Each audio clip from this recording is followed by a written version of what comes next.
Selamat pagi Sobat Ngomik semuanya. Bagaimana kabarnya hari ini? Semoga kita semua selalu diberikan kesehatan, baik jasmani dan rohaninya ya, walaupun kerjaan mumet, tapi tetap harus selalu happy. Oke, perkenalkan saya Syahril dari tim sales PT Prolabios Mitra Analitika dan pada webinar ini bertugas sebagai moderator. Eh, Kami ucapkan selamat datang kepada Sobat Ngomik semua dan terima kasih untuk tetap setia menjadi Sobat Ngomik dan selalu berpartisipasi di setiap episode Ngomik. Nah, terasa ya sudah mencapai episode 3 dan selanjutnya selama kurang lebih 2 jam ke depan, mari kita rehat sejenak dari rutinitas pekerjaan. Mari kita kosongkan gelas dan kita isi kembali dengan air yang menyegarkan ya. Dan pada komik episode 3 ini, kita akan membahas mengenai endotoksin. Pengujian endotoksin yang mengacu kepada metode USP 85 dan ISO 23500. Nah, nanti di mana kita akan membahas mengenai apa itu endotoksin, lalu lingkupnya ada di mana saja, lalu bagaimana cara mendeteksinya, dan lain-lain. Seperti itu. Nah, nanti materinya seperti biasa akan disampaikan oleh rekan saya, Mas Ikrar dari tim produk spesialis. Selanjutnya, nanti sesi tanya jawab juga seperti biasa, boleh disampaikan terlebih dahulu selama berjalannya materi, bisa disampaikan di kolom chat, atau mungkin bisa juga nanti ada sesi tanya jawabnya khusus, bisa bertanya langsung juga, seperti itu. Dan untuk absensi, nanti akan kami kirimkan sebelum agenda selanjutnya setelah materi, seperti itu. Baik, tanpa panjang lebar lagi, kita langsung saja mulai untuk materi endotoksin berdasarkan USP 85 dan ISO 23500. Kepada Mas Ikrar, waktu dan tempat dipersilahkan.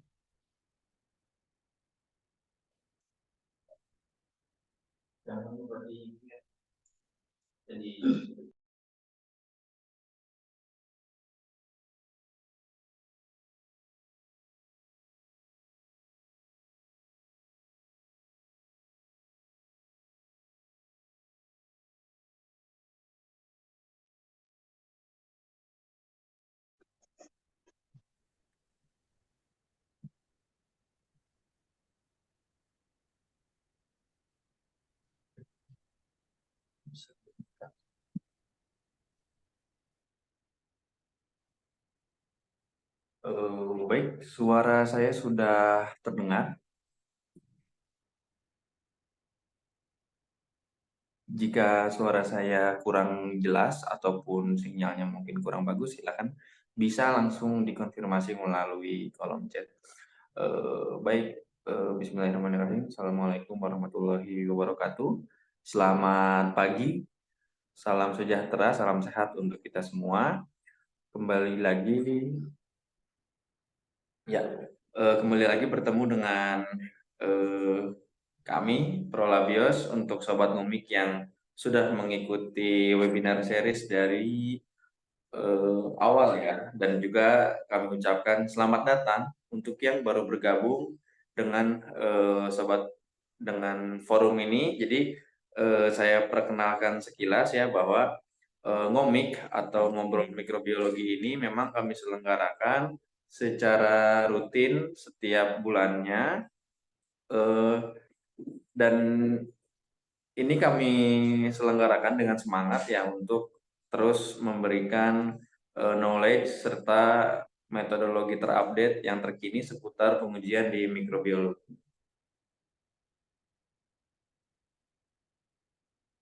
Baik, kemudian untuk forum ini akan kami selenggarakan secara rutin dengan topik yang bervariasi, sehingga kami berinisiatif untuk mengumpulkan Sobat Ngomik semua dalam satu forum WhatsApp channel, dengan harapan nanti link serta materi-materi update-nya akan kami share di situ.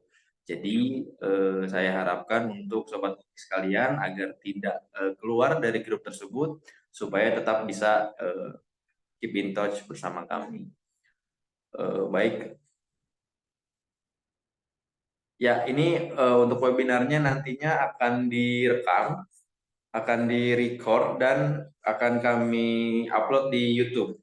Jadi untuk sobat komik kalian bisa di-rewatch ya, tidak usah khawatir.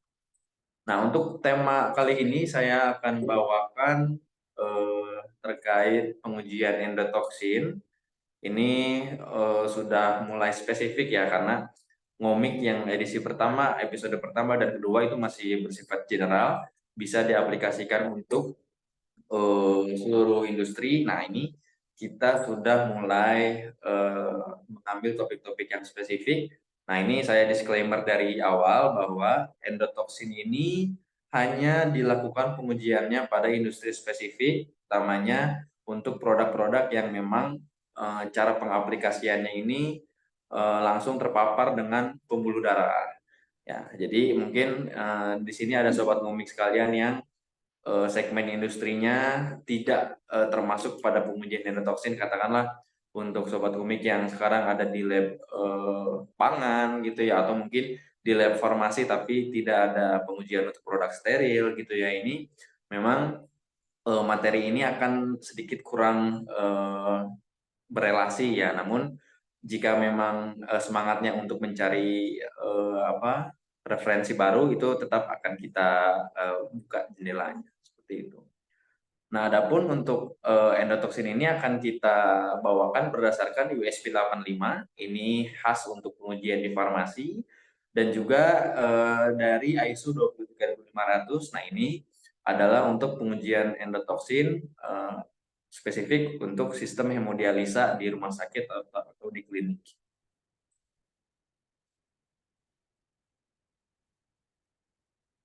Baik, ini adalah pokok-pokok bahasan yang akan kita perdalam melalui diskusi kali ini. Dimulai dari definisinya, endotoksin itu apa, kemudian source-nya, sumbernya dari mana, kemudian kita juga akan kenal bersama terkait karakteristiknya, kemudian alasannya kenapa endotoksin ini perlu kita deteksi, dan yang terpenting adalah metodenya, cara kita mendeteksi endotoksin ini seperti apa. Nah, ini adalah pokok bahasan yang akan kita perdalam. Nah, sobat ngomik, dari segi terminologi, endotoksin ini terdiri atas dua kata, endo dan juga toksin. Nah, endo ini berarti dalam, ini lawannya exo ya, ada endo, ada exo, dan toksin seperti yang sobat ngomik sekalian ketahui adalah racun. Jadi secara tata bahasa, endotoksin itu memiliki arti endotoksin adalah racun yang berasal dari dalam. Nah, ini definisi ini akan kita lengkapi bersama ya seiring berjalannya presentasi. Nah, ini adalah beberapa referensi yang saya ambil. Ini yang pertama dari Permenkes nomor 7 tahun 2019 tentang kesehatan lingkungan rumah sakit. Nah, di sini memuat aturan mengenai baku mutu air hemodialisis, baik itu dialisis water maupun dialisis fluid yang digunakan untuk proses hemodialisis.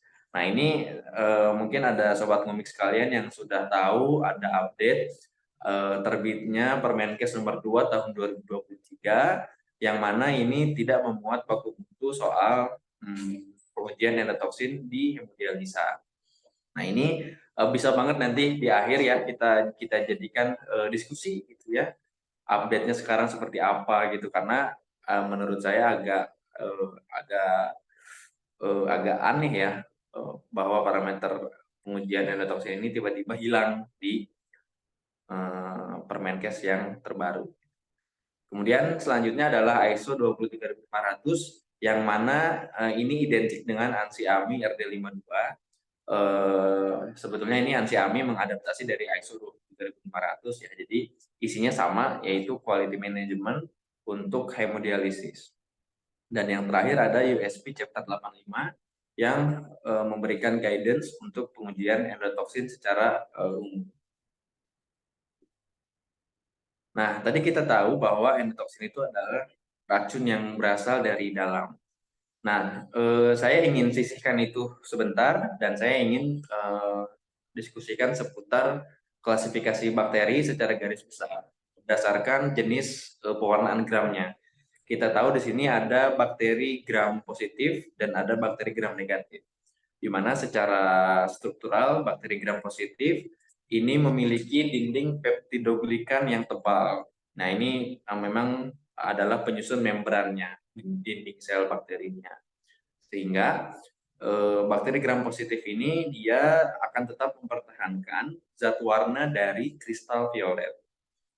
Sehingga di bawah pengamatan mikroskop, ya, bakteri gram positif ini akan tampak sebagai sel yang berwarna keunguan karena dia tetap mempertahankan zat warna kristal violet.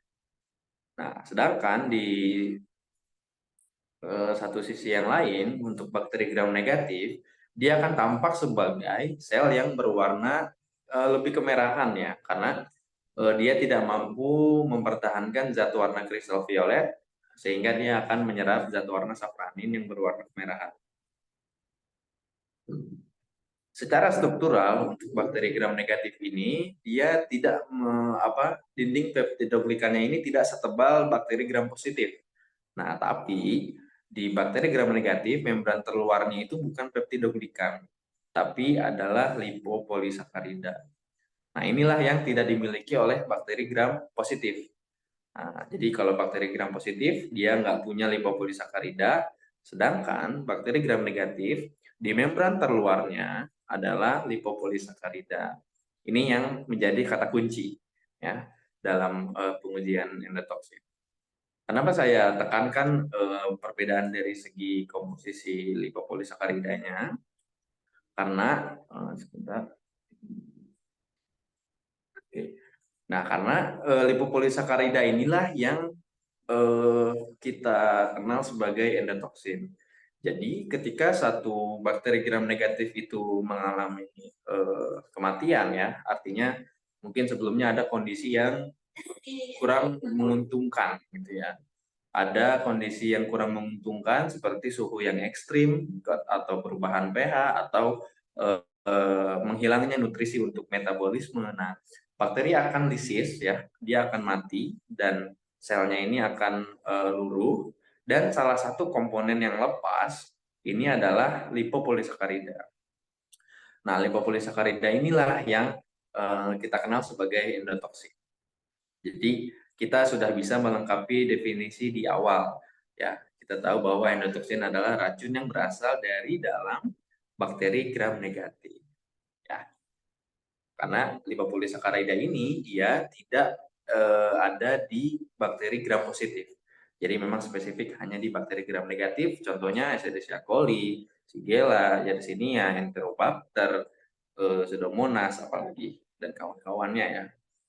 Nah, kemudian kalau kita perdalam ya secara struktural, lipopolisakarida ini merupakan molekul amfifilik ya. Jadi di bawahnya ini adalah lipid A atau lemak yang dia memiliki rantai polisakarida yang hidrofilik. Sedangkan lipidnya ini tentu hidrofobik. Nah, jika kita perdalam struktur dari lipopolisakarida ini sebetulnya bisa kita bagi menjadi dua domain. Ya, yang pertama adalah daerah core, yang kedua adalah O-specific chain, di mana nah, di mana untuk bagian O-specific chain ini terdiri dari rangkaian polisakarida yang tersusun dari monomer atau monosakarida ini bisa sampai 50 unit, terdiri atas 2 sampai 8 monosakarida. Disinilah variasi terjadi. Jadi kita tahu bakteri gram negatif itu spesiesnya sangat banyak, range spesiesnya. Nah, lipopolisakarida yang menyusun membran terluarnya itu tentu berbeda. Nah, dalam hal ini perbedaan terbesar ada di struktur O-specific chain-nya. Jadi monosakarida yang menyusun O-specific chain itu berbeda antar spesies bakteri gram negatif. Jadi disinilah setiap molekul endotoksin itu menjadi unik dan berbeda tergantung dari bakteri asalnya. Nah, kemudian untuk bagian inti, bagian core-nya ya, ini memiliki variabilitas yang jauh lebih rendah dibandingkan dengan O specific chain. Bagian outernya ya, di outer core itu ada variabilitas dari sisi gula penyusunnya. Ada glukos, ada galaktos, ada desoksidiglukos dan seterusnya. Yang ini ada variasi di situ. Kemudian di bagian inner core itu seluruh endotoksin yang berasal dari seluruh bakteri gram negatif itu pasti mengandung 2 keto 3 desoksyoxynucleic acid atau KDO dan juga residu heptosa. Ini ada heptosa, kemudian ini ada KDO yang terfosforilasi, ada gugus fosfat ya yang terlihat di heptosnya. Nah, bagian ini secara struktur identik ya dari semua jenis bakteri gram negatif. Nah, endotoksin itu punya kesamaan di inner core-nya. Kemudian lipid A ya, ini kan ada polisakarida dan di sini ada fosfolipid. Nah, sebetulnya inilah lipid A ini yang bertanggung jawab atas sifat endotoksiknya. Jadi lipid A ini yang nantinya akan mengakibatkan kerugian pada inang yang terpapar oleh endotoksin. Nah, lipid A ini terdiri atas lemak dalam bentuk glukosamin, tidak dalam bentuk trigliserida yang biasa kita kenal ya dalam minyak ya seperti itu. Nah, lipid A di sini terdiri atas glukosamin, 2 molekul glukos yang teraminasi, yang juga dia membawa 6 residu asil atau 6 asam. Nah, di sini kita perdalam bahwa dari struktur lipid A-nya ini bagian yang merah ini adalah KDO ya, 2 keto 3 desoksyoxynucleic acid. Kemudian bagian biru ini adalah glukos yang teraminasi atau glukosamin. Kemudian di rantai ujung dari masing-masing molekul glukosamin ini terfosforilasi dan dari 2 molekul glukosamin ini membawa 6 residu asil atau asam. Ini adalah persyaratan minimum untuk bioaktivitas lipid A. Ya. Dia harus punya 2 glukosamin, harus punya 2 fosforil group, dan harus punya 6 asam lemak. Ketidaklengkapan salah satu dari molekul ini akan mengakibatkan lipid A menjadi inaktif. Jadi sifat endotoksiknya ini hilang ketika salah satu dari strukturnya ini nggak lengkap. Ini adalah contoh dari struktur lipid A yang berasal dari Escherichia coli. Jadi ketika Escherichia coli ini sel vegetatifnya lisis, pecah gitu ya, ini akan terlepas ya, lipid A ini bersama dengan rantai polisakaridanya akan lepas dan jika masuk ke pembuluh darah akan mengakibatkan reaksi sepsis. Jadi itu secara struktural untuk molekul endotoksin. Nah, dari penjelasan kami mengenai struktur endotoksin, ini berhubungan sangat erat dengan karakteristiknya. Di mana karakteristik yang paling khas ya, endotoksin ini atau lipopolisakarida, dia memiliki ketahanan yang luar biasa ya terhadap suhu tinggi karena Sobat Mumik bisa bayangkan lemaknya saja itu dia titik didihnya tinggi gitu ya. Nah ini udah lemak, dia punya rantai polisakarida yang panjang gitu ya. Jadi memang secara molekul ya dia punya ketahanan yang luar biasa ya terhadap suhu yang tinggi.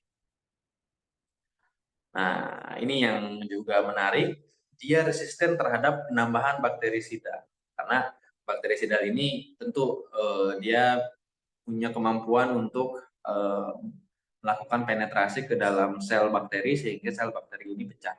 Nah, kita tahu bahwa endotoksin ini bukan merupakan bakteri, dia adalah zat kimia dan tadi kita sudah bahas dari segi strukturnya, dia tidak mempan ya, dia akan tetap ada dengan penambahan bakterisida seperti alkohol, ethyl chloride, ethylene oxide gitu ya, dia akan tetap ada di dalam suatu. Kemudian dia juga secara umum bersifat hidrofobik ya, dia tidak larut dalam air, tapi kita bisa lakukan treatment tertentu supaya dia membentuk suspensi dalam air. Contohnya adalah dengan Vortex. Dan juga secara bobot molekul dia bervariasi, sangat bervariasi tergantung panjang dan pendek dari rantai polisakarida yang menempel pada molekul lipid. Nah, di sini ya, endotoxin ini hanya akan berbahaya jika mengalami kontak langsung dengan pembuluh darah. Ya. Selanjutnya, saya ingin bahas lebih dalam mengenai salah satu karakteristik dari endotoxin, yaitu dia tahan terhadap suhu tinggi. Nah, ini ingin saya ilustrasikan kepada sobat ngomik sekalian bahwa metode sterilisasi yang biasa kita lakukan di laboratorium, contohnya dalam metode oven ya, dry heat, atau dengan metode autoclave ya, dengan metode ya, atau dengan metode lainnya, itu terbukti memang sangat efektif dalam membunuh bakteri. Namun, bakteri yang terbunuh dalam proses sterilisasi tadi, tentu dia akan mengalami lisis ya, pecah sel, dan menghasilkan endotoxin. Nah, endotoxin ini akan tetap ada bahkan setelah proses sterilisasi. Ya, dia resisten terhadap suhu tinggi ya. Bahkan sterilisasi tidak mampu menghilangkan endotoxin ini. Nah, maka proses yang efektif untuk menghilangkan endotoxin ini sebetulnya satu tingkat lebih ketat ya, satu tingkat lebih kuat dibandingkan sterilisasi. Ini kita kenal dengan depirogenasi. Ya, ini depirogenasi yang saya lampirkan di sini merupakan depirogenasi dengan metode panas, dengan metode dry heat. Ini cocok untuk peralatan gelas yang tahan panas. Seperti itu. Nah, di sini kenapa saya infokan seperti ini? Karena untuk melakukan pengujian endotoxin di laboratorium, seluruh peralatan yang kita gunakan itu tentu harus bebas endotoxin. Sama seperti kita melakukan pengujian bakteri, maka pipet-pipetnya, cawan petrinya tentu itu harus dalam keadaan steril tanpa bakteri untuk meminimalisir terjadinya kontaminasi yang tidak diinginkan. Sama halnya dalam pengujian endotoxin, kita juga harus menggunakan material yang biasa kita kenal sebagai pyrogen fluid. Nah, ini salah satu metodenya adalah dengan menggunakan dry heat ya, dengan suhu yang lebih tinggi. Ini ada 3 pilihan ya, ada 650 derajat Celcius selama 1 menit, 250 derajat Celcius selama 30 menit, atau suhunya tetap di 180 derajat Celcius sama seperti sterilisasi, namun dengan waktu yang lebih panjang, 4 jam. Dan proses depirogenasi ini harus dibuktikan ya dengan menggunakan endotoxin challenge file sesuai dengan apa yang tercantum di USP chapter 797. Seperti itu ya. Jadi ini adalah proses untuk menghilangkan endotoxin. Nah, kemudian ini akan menjawab kenapa kita harus melakukan uji endotoxinnya, karena endotoxin ini diketahui memiliki efek biologis pada inang ketika terpapar gitu. Nah, secara umum endotoxin ini akan mengaktifkan seluruh mekanisme pertahanan tubuh suatu inang tersebut ya. Namun produksi antibodinya ini terlalu tinggi gitu ya. Ini contohnya dia akan menyebabkan demam ya karena pelepasan profag oleh interleukin 1. Nah, ini akan menyebabkan demam atau kenaikan suhu tubuh. Nah, itu endotoxin ini diklasifikasikan sebagai zat yang pirogen. Ya, dia dapat menyebabkan kenaikan kenaikan suhu tubuh. Nah, selain itu dia juga menyebabkan hipotensi karena meningkatnya permeabilitas dalam pembuluh darah. Nah, rangkaian ini ya akan mengakibatkan terjadinya radang dan kerusakan jaringan atau bahkan multiple organ failure, dan juga tentu akan meningkatkan produksi antibodi.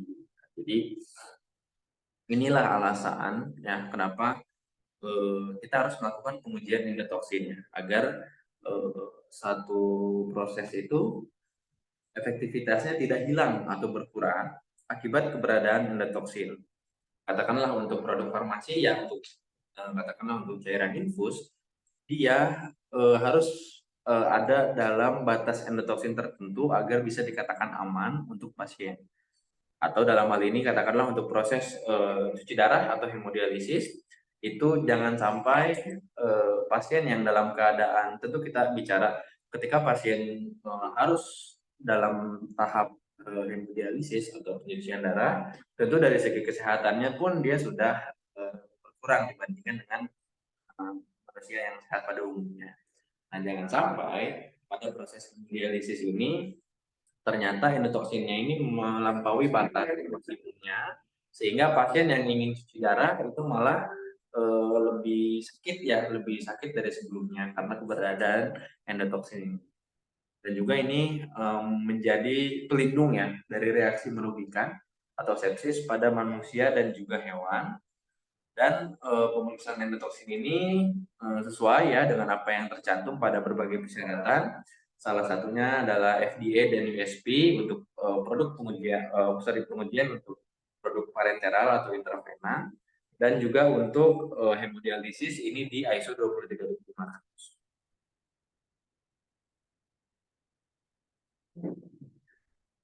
Nah, tadi kita sudah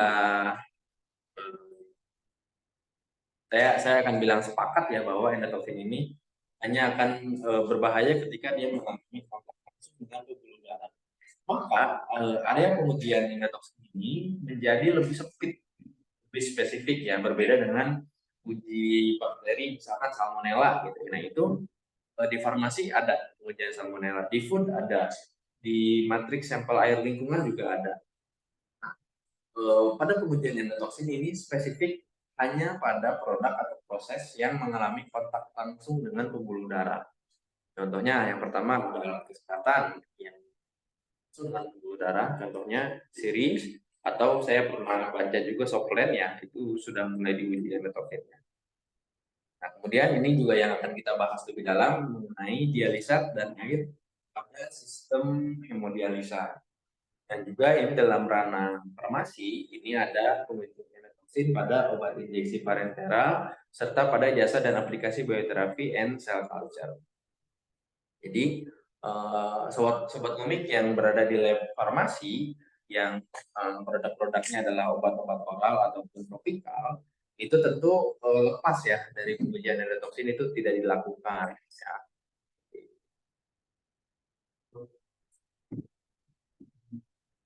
Nah, ini saya ingin tampilkan juga acuannya ya. Acuan utamanya yang menjadi guidance itu adalah USP atau farmakopenya United States, chapter 85 mengenai bakterial endotoksin test.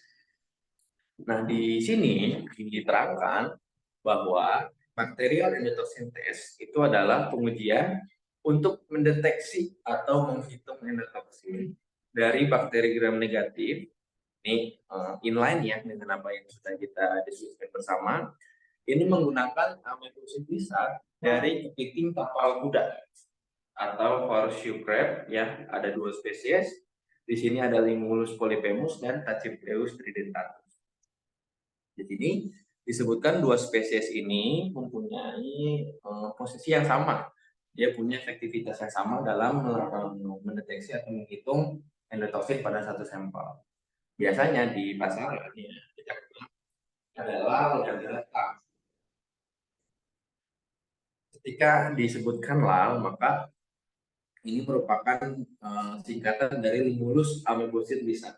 Jadi amebosid lisan atau ekstrak darah yang berasal dari kepiting Limulus polyphemus. Ya, nah, sedangkan jika disebutkan tal, maka itu berasal dari kepiting jenis Tachypleus ya. Dia singkatan dari Tachypleus amebosid lisan ya. Ini baik lal maupun tal itu punya fungsi dan kualitas yang sama dalam mendeteksi kandungan endotoksin ya. Jadi sobat komik nggak usah khawatir, kita punya banyak pilihan memilih reagen untuk kebutuhan uji endotoksin. Oke, saya akan masuk lebih dalam. Ini pertama saya ingin bahas pengujian endotoksin di ranah farmasi. ini spesifik untuk sobat ngomik sekalian yang memang berada di laboratorium farmasi dengan produk steril ya seperti obat injeksi atau atau cairan infus parenteral seperti itu. Nah, ini adalah prinsip dari pengujian endotoksin ya. Nah, semua pengujian endotoksin itu prinsipnya seperti ini. Selama dia menggunakan regen yang berasal dari ekstrak darah kepiting tapal kuda. Nah, di sini reaksi endotoksin dengan atau lipopolisakarida ya dengan clotable protein yang terdapat pada sel amebosit ya yang berasal dari kepiting tapal kuda. Di mana amebosit itu merupakan ekstrak dari sel darah kepiting tapal kuda, itu disebutnya amebosit. Nah, di sini ketika amebosit bereaksi dengan endotoksin,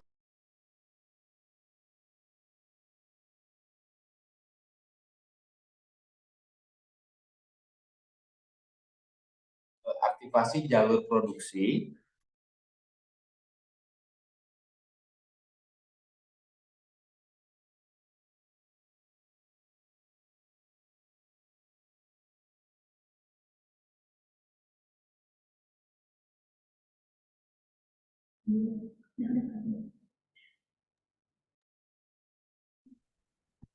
Nah, endotoksin ini akan mengaktifkan jalur produksi untuk 3 serin protease zimogen. Ada faktor C, faktor B, dan di sini ada clotting enzim ya, atau enzim yang nanti akan mengakibatkan terbentuknya clot ya. Nah, mekanisme clotting ini merupakan dalam apa? Saya ingin bahas dari lingkup si kepitingnya ya, di kepiting tapal kuda ini mekanisme reaksi ini merupakan langkah pencegahan atau defensif atau preventif dalam kontaminasi bakteri pada sistem metabolisme kepiting tapal kuda. Jadi memang secara natural ya dalam tubuh si horseshoe crab ini dia punya mekanisme seperti ini. Ketika satu bakteri gram negatif itu menginvasi tubuh dari kepiting tapal kuda, itu akan mengaktifkan reaksi enzimatis seperti ini yang akan membentuk coating dalam si tubuh kepitingnya ini. Jadi memang ini merupakan reaksi yang terjadi juga secara in vivo dalam tubuh kepiting tapal kuda itu sendiri. Nah, mekanisme pertahanan ini juga efektif melawan fungi ya. Karena fungi juga dia bisa melepaskan endotoksin tapi dalam bentuk beta deglukan. Jadi beta deglukan dan lipopolisakarida itu merupakan satu zat dalam kelompok pirogen yang sama-sama mampu mengakibatkan kenaikan suhu tubuh pada inangnya. Nah, beta deglukan ini kan juga mengakibatkan terbentuknya clotting karena dia akan bereaksi dengan faktor G. Beda dengan endotoksin yang dia bereaksi dengan faktor C. Nah, beta deglukan ini akan bereaksi dengan faktor G untuk mengaktifkan enzim koagulase membentuk clotting. Nah, namun dari banyak jurnal yang kami kumpulkan, beta deglukan ini membutuhkan konsentrasi yang lebih besar, bahkan sampai 1000 kali lebih besar dibandingkan endotoksin untuk memancing terjadinya reaksi pembentukan clotting. Jadi dengan jalur reaksi yang mirip, beta deglukan itu harus punya konsentrasi yang 1000 kali lebih pekat dibandingkan dengan endotoksin. Nah, di sini ada banyak metode yang bisa kita gunakan untuk melakukan deteksi atau penghitungan endotoksin ya. Yang pertama di sini ada gel clot ya. Ini adalah metode konvensional yang menjadi golden method dalam pengujian endotoksin. Di sini kita mengamati proses terjadinya clotting ya, proses terjadinya clotting atau gel clot antara endotoksin dengan amebosit lisa. Di sini gel clot ini sifatnya dia semi kuantitatif ya, biasanya dari manufaktur itu tersedia dengan sensitivitas tertentu. Biasanya paling rendah itu 0,015 EU per mili dan paling tinggi itu kalau yang kami punya ada sampai 2 EU per mili. Nah, kemudian waktu serta tingkat kekeruhan yang terjadi selama pembentukan gel itu menjadi prinsip pengujian dari kinetik turbidimetri. Nah, jadi di sini kita bisa sampai tahap kuantifikasi. Kita bisa sampai hitung kadar dari endotoksin pada sampel menggunakan metode kinetik turbidimetri. Namun di sini kinetik turbidimetrik ini mempunyai satu disadvantage atau kekurangan ya, di mana dia ini kurang cocok untuk sampel yang berwarna karena warna yang pekat pada sampel akan mengakibatkan interferensi pembacaan kekeruhan. Nah, sedangkan di sini ada juga metode kromogenik ya. Ini didasarkan pada pengukuran banyaknya kromofor yang dilepaskan dari peptida kromogenik sebagai hasil dari reaksi antara endotoksin dengan amebositnya. Jadi reaksi antara endotoksin dengan amebosit ini nanti akan menghasilkan satu polipeptide yang ini akan direaksikan dengan tambahan regen kromofor. Nah, nanti tingginya intensitas warna yang terbentuk itu berbanding lurus dengan kadar endotoksin pada sampel. Nah, di sini ada 2 metode untuk kromogenik. Ada kinetik kromogenik, ini merupakan pengujian yang didasarkan pada waktu yang dibutuhkan atau onset time untuk mencapai absorbansi tertentu dari reaksi antara endotoksin dengan amebosit. Sedangkan untuk metode endpoint kromogenik, ini merupakan pengukuran yang berdasarkan pada konsentrasi kromofor yang terbentuk di akhir periode inkubasi. Di sini jadi ada banyak ya metode untuk pengujian endotoksin. Yang pertama ada gel plot, kemudian ada kinetik turbidimetri, ada juga kinetik kromogenik, dan juga ada endpoint kromogenik. Nah, metode yang paling sederhana dan yang paling simpel dan yang paling low cost untuk melakukan pengujian endotoksin adalah metode gel plot ya. Karena semua metode yang sifatnya kuantifikasi ini memerlukan alat ukur ya. Dia biasanya menggunakan alat micropletter reader yang ini sebetulnya sama seperti ELISA ya.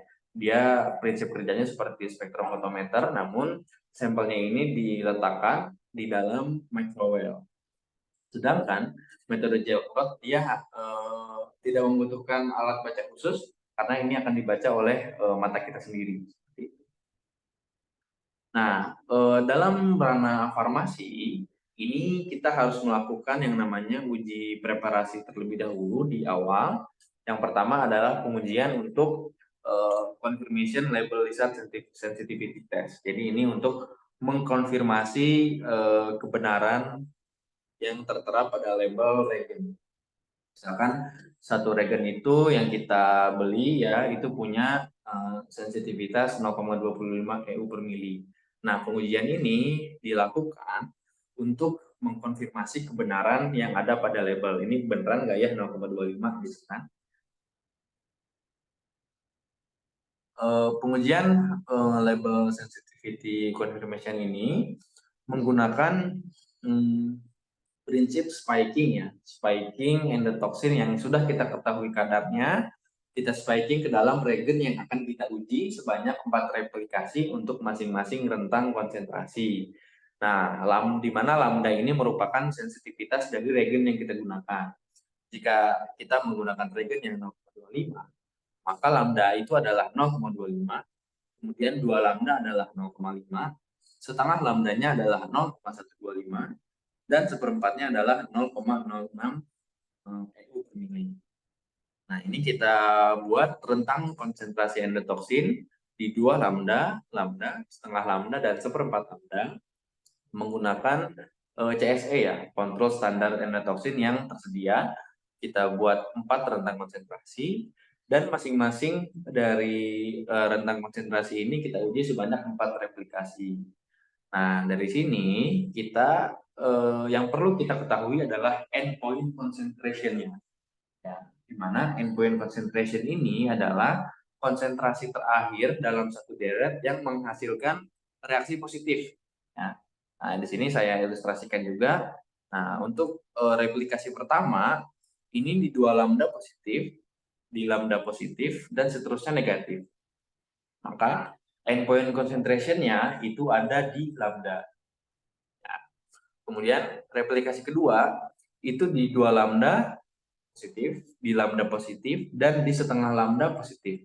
Jadi, endpoint concentration-nya adalah di setengah lambda. Begitupun seterusnya untuk replikasi ketiga dan keempat. Nah, dari sini nanti kita akan masukkan ke rumus ya, geometric mean endpoint concentration atau GMEC ya, biasanya dulu kalau saya kerjakan. Di mana rumusnya adalah 10 pangkat sigma E per F. Jadi sigma E ini merupakan endpoint concentration dalam bentuk log yang dijumlahkan. Kemudian dibagi dengan replikasinya yaitu 4, dan ini dibentuk dalam antilog atau dibentuk eksponen ya, 10 pangkat. Nanti kita akan dapatkan geometric mean endpoint concentration-nya dengan syarat keberterimaannya itu adalah setengah lambda sampai 2 lambda. Nah, jadi di sini syarat keberterimaannya. Kemudian untuk pengujian selanjutnya, ini ada interfering factors. Ya, ini adalah pengujian yang dilakukan untuk mengetahui apakah terjadi division atau enhancement pada sampel yang akan kita uji endotoksinnya. Nah, di sini terdiri dari 4 deret yang ditandai dengan larutan A, B, C, dan D. Di sini ada larutan A yang merupakan larutan sampel. Kemudian ini adalah larutan B, ini adalah endotoksin sebanyak 2 lambda yang diinjek ke dalam sampel, yang mana ini merupakan tes untuk interference factor. Kemudian untuk yang C, ini sebetulnya adalah tahap yang dikerjakan sebelumnya, yaitu label sensitivity confirmation test. Namun di sini karena dicantumkan kembali di tabel ini, maka kita harus kerjakan secara terpisah ya. Kita nggak bisa pakai data dari sensitivity confirmation test yang sebelumnya kita kerjakan. Kemudian larutan D merupakan negative control untuk pelarut yang kita gunakan. Jadi pada interfering factors ini berfokus pada larutan B yang merupakan larutan sampel yang di-spike dengan endotoksin dengan konsentrasi 2 lambda. Nah, nanti ini diencerkan ya menjadi deret 2 lambda, lambda, setengah lambda, dan seperempat lambda. Nah, dari larutan yang B ini, nanti kita akan hitung geometric mean endpoint concentration-nya dengan syarat keberterimaan yang sama seperti sensitivity confirmation test. Nah, ini adalah worst case-nya ya. Worst case-nya pada larutan B ya. Jika terjadi hasil yang kita dapat itu jika seperti yang kiri maupun yang kanan, ya maka bisa dipastikan pada sampel kita itu terdapat interfering factors. Jika yang kiri ini terjadi ya, di mana semua replikasi itu menunjukkan hasil positif sampai di seperempat lambda. Nah ini artinya pada sampel kita itu terjadi enhancement ya, atau peningkatan. Artinya pada sampel kita itu ada yang menyebabkan terjadinya hasil positif, terbentuknya clotting selain endotoksin. Karena kita tadi sudah encerkan sampelnya sampai seperempat lambda. Ya, harusnya secara teoritis ya, di seperempat lambda ini dia nggak boleh positif. Gitu. Atau jika terjadi seperti tabel kanan ya, semua hasilnya negatif dari 2 lambda sampai seperempat lambda, maka bisa dipastikan pada sampel kita itu terjadi inhibition atau hambatan dari satu komponen atau lebih ya yang mengakibatkan reaksi antara endotoksin dengan lisat itu tidak bisa jadi. Nah, karena di sini kita tambahkan sampel dengan endotoksin sebanyak 2 lambda. Maka secara teoritis dari 2 lambda sampai lambda itu dia harus positif. Gitu. Nah, baik enhancement maupun inhibition itu bisa diatasi dengan mudah dengan pengencerannya. Nah, di sini juga kita nggak bisa asal mengencerkan gitu ya. Di sini juga ada panduan mengenai pengencerannya yang kita sebut ya, kita kenal sebagai MVD. atau maksimum valid dilution ya. Ini adalah pengenceran yang paling maksimum ya untuk diperbolehkan untuk kita gunakan. Di mana rumusnya adalah endotoxin limit dibagi dengan lambda atau sensitivitas reagen yang kita gunakan. Jadi ini adalah cara paling mudah untuk mengatasi baik enhancement maupun inhibition ya.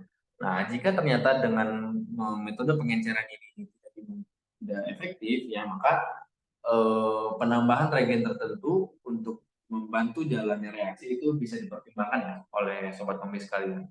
Biasanya jika karena pH itu bisa kita tambahkan ke netral atau buffer yang tentu bebas pirogen. Atau jika ternyata terdapat kelat ya, terdapat logam pada sampel yang memang itu bisa mengakibatkan tidak terjadinya reaksi clotting, itu bisa kita tambahkan EDTA ya yang bebas pirogen. Seperti itu. Namun ini adalah panduan ya bahwa sampel itu boleh kita encerkan, tapi ada batasnya.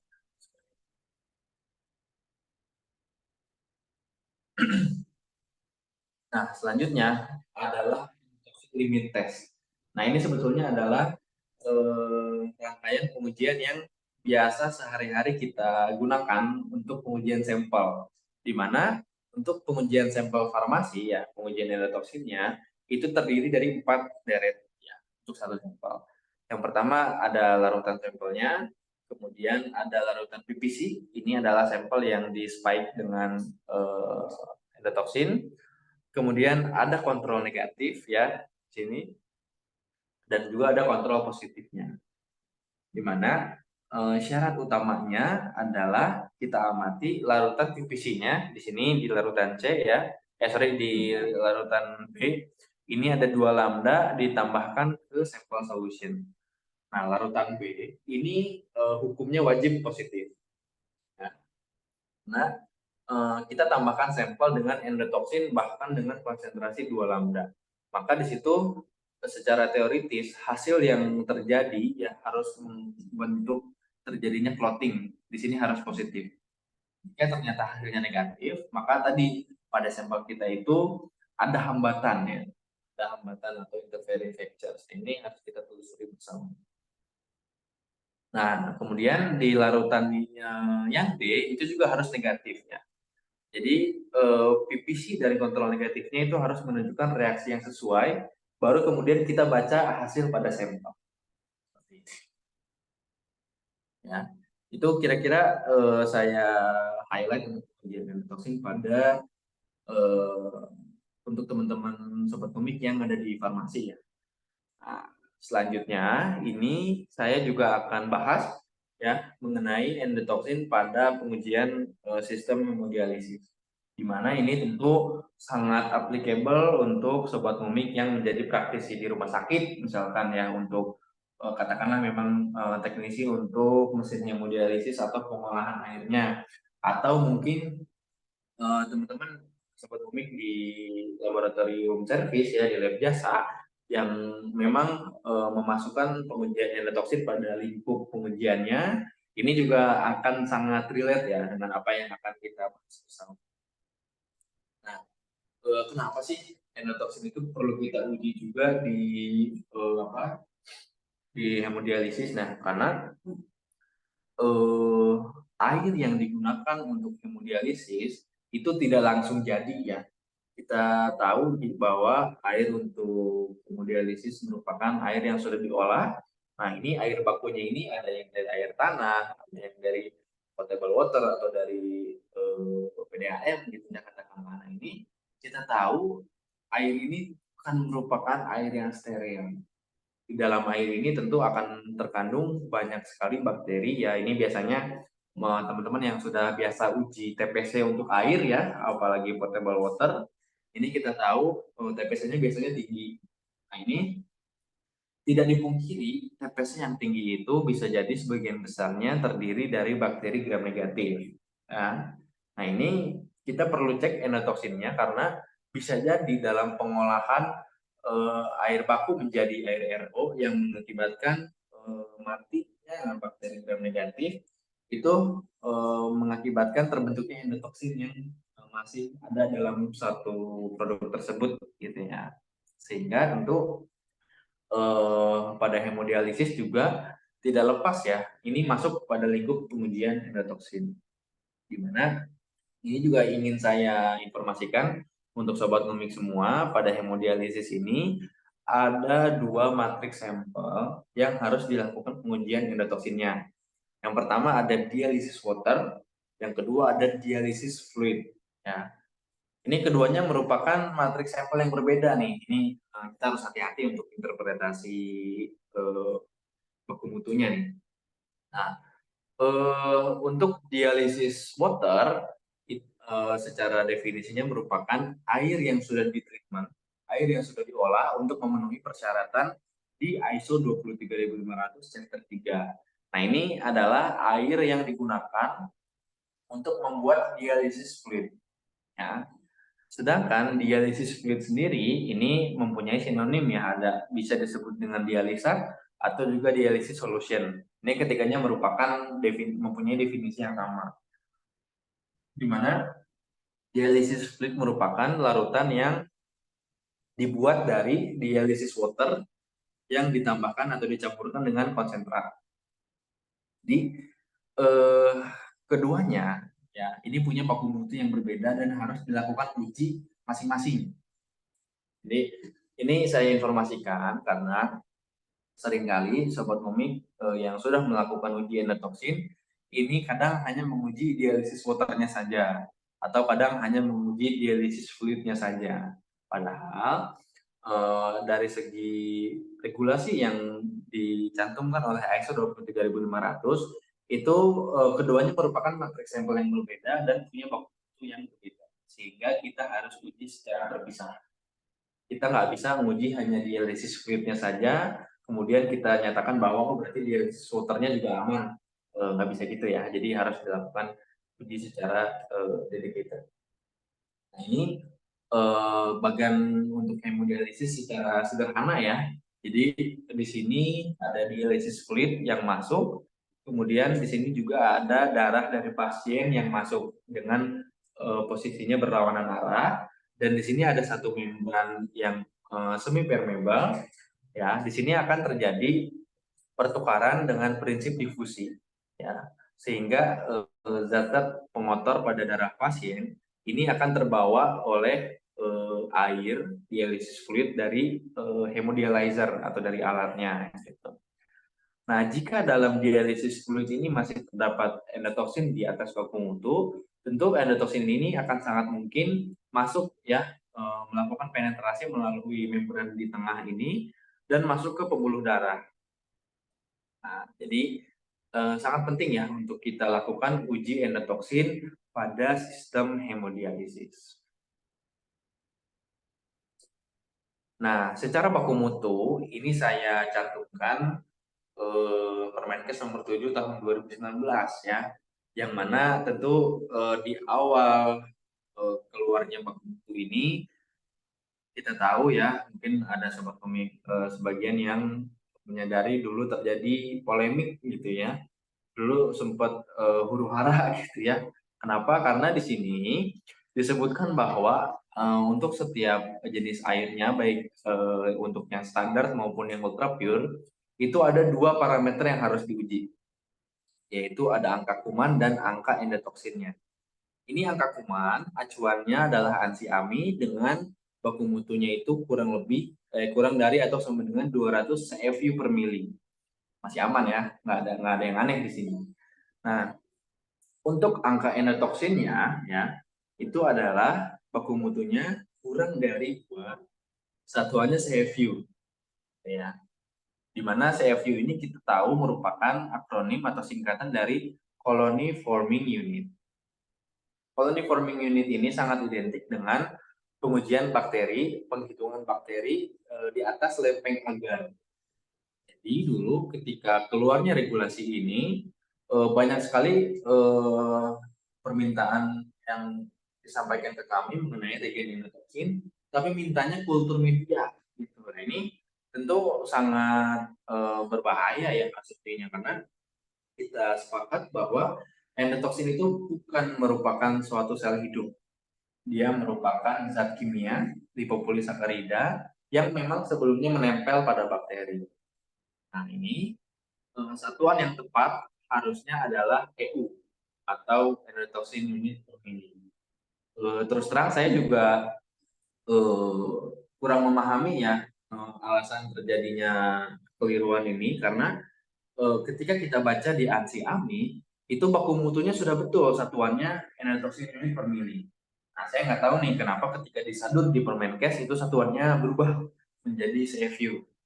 Nah, dulu saya berharap di Permenkes yang terbaru itu satuan ini akan direvisi, akan diubah menjadi satuan yang betul ya, atau jadi EU.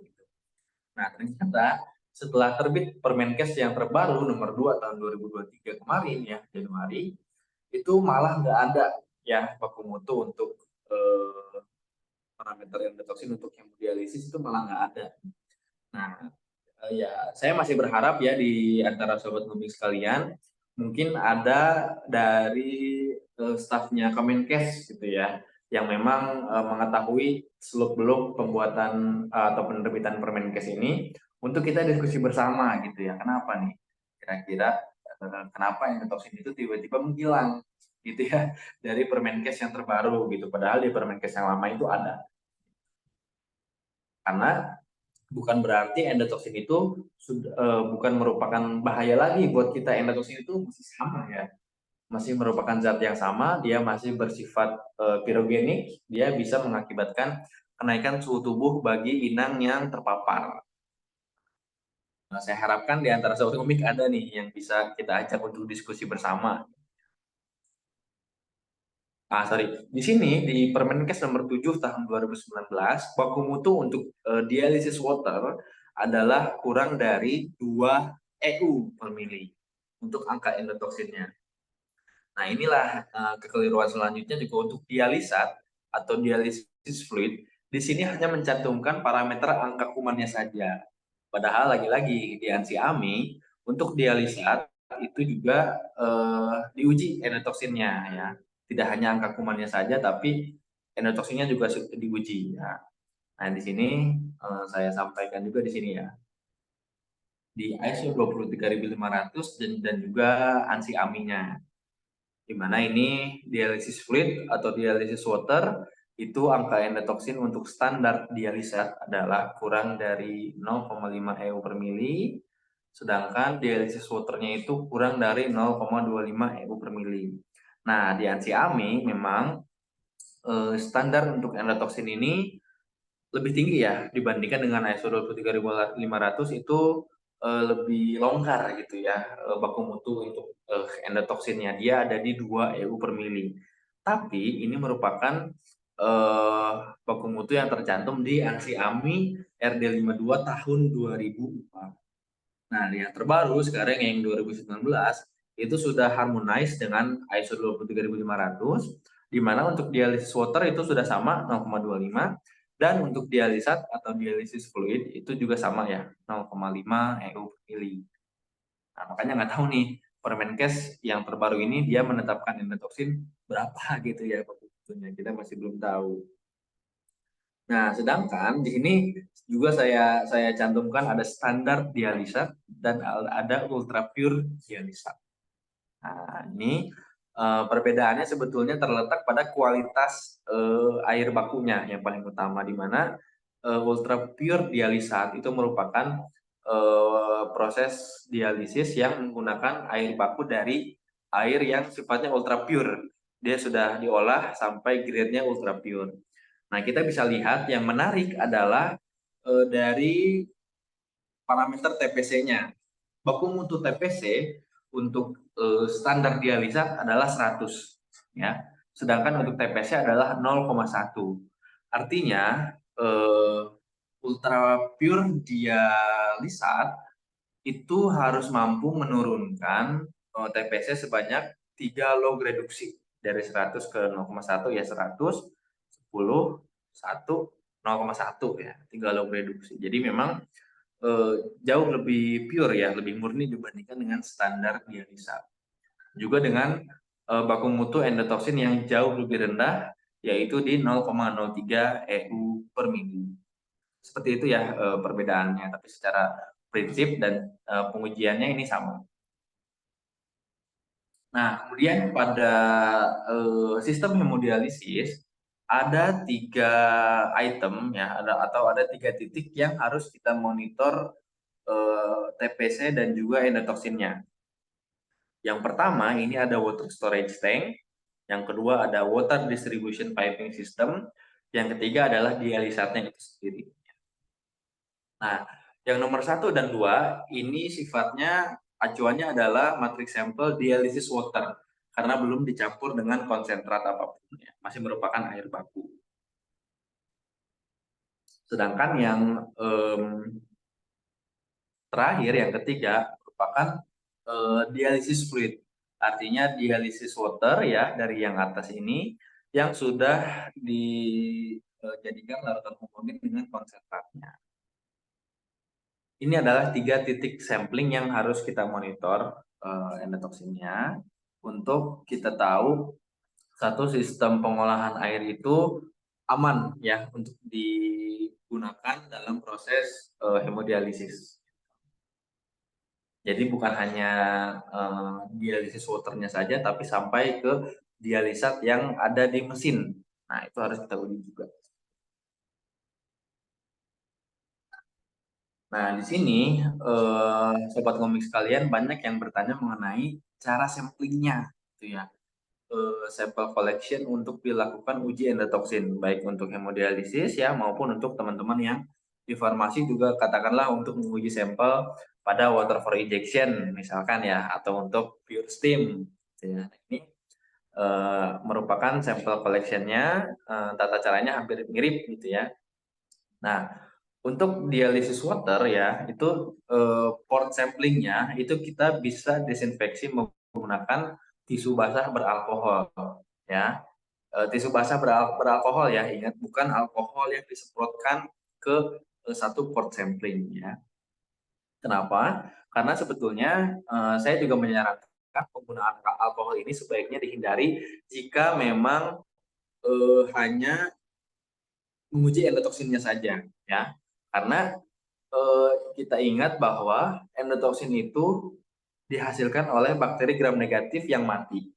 Ya, itu pertama. Kedua, penambahan alkohol pada suatu titik sampling. Jika titik sampling tersebut ya kita ambil worst case-nya, titik sampling ini memiliki kadar bakteri gram negatif yang banyak, kita semprot alkohol, sel bakterinya mati, terjadilah pembentukan endotoksin, lepas endotoksin. Kita ambil sampelnya ya, ketika kita ambil sampel, endotoksin yang terlepas dari sampling port tadi akan terbawa masuk dan akan terdeteksi ketika sampai ke pengujian menjadi false positive. Itu sih, jadi memang kita sarankan penggunaan alkohol ini sebaiknya dihindari, ataupun jika memang secara prosedur sudah ditetapkan menggunakan desinfektan alkohol, maka saya sarankan untuk menggunakan teknik sampling flushing ya. Kita alirkan sampel terlebih dahulu selama kurang lebih 60 detik, baru kemudian kita ambil si larutan sampelnya ya. Dan juga dalam pengambilan sampel ini perlu kita perhatikan bahwa kita harus menggunakan wadah yang bebas endotoksin. Ya. Sama analoginya seperti kita sampling produk untuk diuji bakteri, maka wadah samplingnya tentu harus juga bebas dari bakteri ya, untuk menghindari kontaminasi. Kemudian untuk dialisis fluid ya, yang ini biasanya sudah ada pada mesin. Ini saya sangat menyarankan ya teman-teman praktisi hemodialisis di rumah sakit itu untuk menanyakan terlebih dahulu ke vendor hemodializer-nya ya. Ditanyakan saja, ini sampling portnya di mana gitu ya. Karena masing-masing dialyzer dari brand yang berbeda itu punya teknik sampling dan port sampling yang lokasinya berbeda-beda. Ada yang dia lokasi samplingnya itu bentuknya keran, kita buka, kita alirkan gitu ya. Ada juga yang dia sudah dalam bentuk lubang kecil yang hanya bisa diakses oleh siring. Nah itu silakan dipastikan, yang jelas Sobat Ngomik harus tahu nih lokasi sampling di titik sampling di mesin hemodialyzernya itu di mana.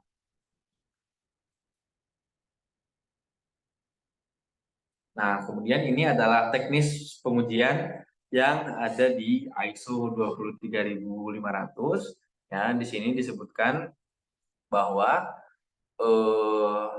untuk menguji endotoksin pada hemodialisa, paling tidak kita harus menggunakan 2 tabung setiap kali pengujian dilakukan. Tabung pertama itu mengandung regen lal dan sampelnya, ya, regen amebosit-lisat dan sampelnya. Kemudian tabung kedua itu mengandung regen, sampel, dan endotoksin yang nilainya sudah diketahui. Ya, di mana tabung kedua ini, ya, kalau di produk kami ini yang merah ya, PPC, Positive Product Control, itu berperan sebagai positive control untuk mengkonfirmasi ada atau tidaknya interfering factors pada sampel, ya. Jadi kita sudah bisa simpulkan ada perbedaan dari segi metodologi, ya. Kalau teman-teman di USP dengan menggunakan metode gel clot, dalam setiap sampel ya ada 4 deret yang harus diuji. Pertama ada kontrol negatif, ada kontrol positif, kemudian sampel itu sendiri, dan juga positif product control. Ya. Sedangkan untuk pengujian endotoksin pada sistem hemodialisis dengan acuan ISO 23500 itu hanya menggunakan 2 deret, ya. Satu sampel itu hanya ada 2 deret. Yang pertama sampel itu sendiri, dan yang kedua adalah positif product control. Jadi memang teman-teman di lab jasa dan juga di rumah sakit itu dalam melakukan uji endotoksinnya sedikit lebih simpel, ya, dibandingkan dengan teman-teman di lab farmasi. Nah, kemudian untuk interpretasi hasilnya, ya, untuk metode gel clot, ya, saya akan fokus ke metode gel clot, ya. Di akhir inkubasinya tabungnya itu kita balik 180 derajat. Nah, hasil positif itu hanya terjadi ketika terbentuk clotting, ya, terbentuk gel di bagian di dasar tabung yang ketika dibalik itu tetap berada di dasar tabung. Nah, ini adalah hasil yang positif. Selain itu, kita klasifikasikan sebagai hasil negatif. Ya. Jadi katakanlah ketika dibalik ternyata gelnya terbentuk tapi ternyata ada larutan yang turun, gitu ya. Nah, itu kita klasifikasikan sebagai hasil yang negatif, gitu ya. Jadi hasil positif itu hanya satu, ya. Dia hanya boleh gel yang kokoh terbentuk di dasar tabung. Selain itu kita masukkan ke hasil yang negatif. Dan juga saya ingin tekankan bahwa untuk pengujian endotoksin ini dia akan sangat terganggu, ya, interfering factors-nya itu bukan hanya pada sampel, tapi di luar itu, ya, dalam kondisi pengujian juga itu akan sangat berpengaruh, utamanya dari segi stabilitas pada waktu inkubasi. Di mana pada waktu inkubasi terjadi itu kita tidak boleh ada getaran yang terjadi, ya. Kita minimalisir, ya, seminimal mungkin terjadinya getaran, karena, ya, ini saya highlight juga bahwa clotnya ini akan tetap berada di dasar tabung selama dia tidak terpapar oleh getaran yang berlebih. Maka untuk endotoksin ini memang saya selalu sarankan untuk inkubasinya ada 2 tempat untuk inkubasi yang bisa jadi pilihan, ya. Yang pertama menggunakan dry bath, ya, ilustrasinya seperti di gambar, atau dengan water bath, ya. Inkubasi di inkubator biasa untuk bakteri itu tidak kami sarankan, karena tentu kita tahu inkubator yang besar itu buka tutupnya juga frekuensinya sering, di situ bisa terjadi getaran yang tidak kita inginkan, sehingga itu bisa mengganggu terjadinya positive clot, ya. Jadi yang harusnya terbentuk gel ketika terpapar getaran yang tidak diperlukan maka dia akan hancur jadinya false negatif, ya. Dan juga di inkubator yang besar, ya, inkubator bakteri ini kita tahu sistemnya itu, mekanisme inkubator itu dia memanaskan suhu udara, ya. Suhu chambernya dia panaskan dan dipertahankan di suhu yang kita setting. Nah, di sini kita tahu pengujian endotoksin itu larutannya itu sangat sedikit ya, 0,1 mili bahkan kalau di farmasi. Kalau teman-teman di untuk pengujian hemodialisis itu dia lebih besar 0,25 ya. Nah, itu larutannya sangat sedikit yang berada di dasar tabung ya, sehingga dia memerlukan panas yang lebih direct ya, direct heat yang hanya tertuju pada larutan sampel ini. Sedangkan di inkubator itu dia memanaskan udara sekitar ya. Jadi udaranya ini panasnya itu dia nggak langsung ke larutan terjadinya reaksi endotoksin dengan lisan. Hanya penggunaan dry heat dan water bath ya itu dia akan mentransfer panas secara langsung ke larutan terjadinya reaksi. Ya. Nah, itu kita sangat tidak menyarankan untuk inkubasi endotoksin ini di inkubator biasa. Karena biasanya akan terjadi berbagai hasil yang tidak kita inginkan ya. Salah satunya tadi harusnya larutan PPC-nya itu positif, ini hukumnya wajib positif, tapi karena inkubasinya tidak sesuai ya jadi PPC-nya tidak ngejel gitu ya, tidak positif. Ya baik, kira-kira seperti itu ya untuk uji endotoksin yang saya sampaikan. Ini menurut USP chapter 85 dan juga di hemodialisis teman-teman bisa ambil acuan di ISO 23500.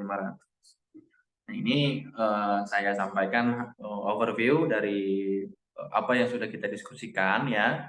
Yang pertama ini adalah pengujian endotoksin itu sifatnya esensial bagi segmentasi produk tertentu ya, karena tadi dia spesifik hanya untuk produk-produk yang memang kontak langsung dengan pembuluh darah. Nah, kemudian kenapa endotoksin ini kita cek ya? Karena endotoksin ini nantinya ketika masuk ke sel darah, dia akan mengaktifkan sistem pertahanan tubuh ya, dia akan mengaktifkan mekanisme tubuh untuk bertahan dengan berbagai efek samping ya. Contohnya ada kenaikan suhu tubuh, kemudian ke multiple organ failure dan juga lethal septic shock syndrome yang nantinya mengakibatkan. Kemudian ekstrak darah kepiting tapal kuda, baik itu berasal dari Limulus maupun Tachypleus, itu memiliki sensitivitas yang sangat baik ya terhadap keberadaan endotoksin yang ditandai diindikasikan dengan terbentuknya gel. Ya. Kemudian interfering factors yang mungkin terjadi pada pengujian ini ya, ini yang biasanya ketidaksesuaian kondisi pada sampel. Pertama ada pH, di mana pH sampel untuk diuji endotoksin itu ada pada range 6 sampai 8. Di luar itu akan mengakibatkan reaksi antara endotoksin dengan lisat itu tidak berjalan dengan baik. Kemudian bisa juga terjadi ada heavy metals atau kelat yang ada pada sampel dan juga faktor kondisi lingkungan inkubasinya yaitu getaran selama inkubasi. Sedangkan untuk enhancement factors ya untuk faktor yang mengakibatkan terjadinya peningkatan reaksi adalah dalam hal ini beta deglukkan ya. Ini masih bisa bereaksi dengan endotoksin, bereaksi dengan lisat dengan mekanisme reaksi yang sama dengan endotoksin. Ya, nah, kebanyakan regen yang tersedia secara komersial itu sudah dalam sediaan yang di-remove faktor G-nya sehingga tidak bisa bereaksi dengan beta deglukan. Ya. Jadi sobat komik sekalian bisa pastikan nih ke masing-masing vendornya terkait removal faktor G-nya. Sedangkan untuk aspek kritis yang harus dimonitor pada sistem hemodialisa adalah dialisis water dan juga dialisis fluid. Ya, jadi tidak hanya satu, tapi ada 2 matriks sampel yang harus kita uji.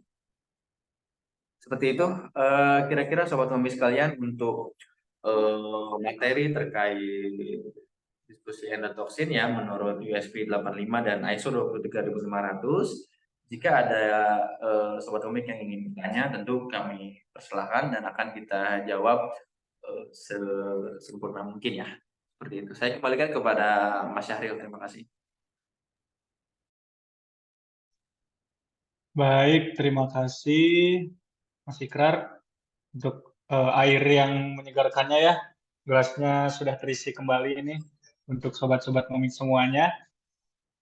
Untuk selanjutnya akan kita buka sesi tanya jawab. Jadi mohon maaf sebelumnya mungkin ada kesalahan teknis tadi itu. Jadi eh, apakah sobat komik sudah ada yang bertanya di kolom chat di apa sebelumnya selama materi berjalan? Kalau misalnya sudah ada, bisa disampaikan ulang.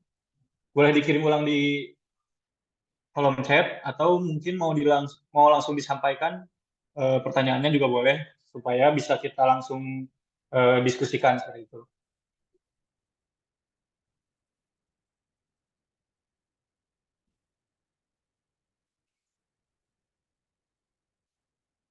Baik, sambil menunggu ada pertanyaan,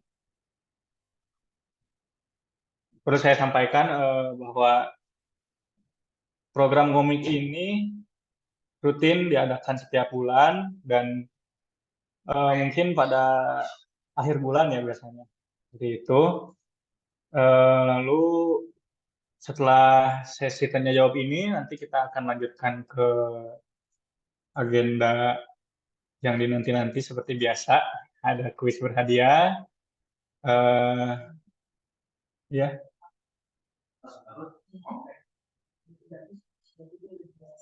oke. Baik, mungkin masih kami tunggu terlebih dahulu. Barangkali ada yang mau didiskusikan dari Sobat Komik. Oh ya, untuk link absensi juga sudah kami kirim di kolom chat ya. Nah, baik, ada pertanyaan ini dari Ibu Dewi Rahmawati. Untuk sampel dengan pH rendah, buffer apa yang sebaiknya digunakan? Coba Ikrar.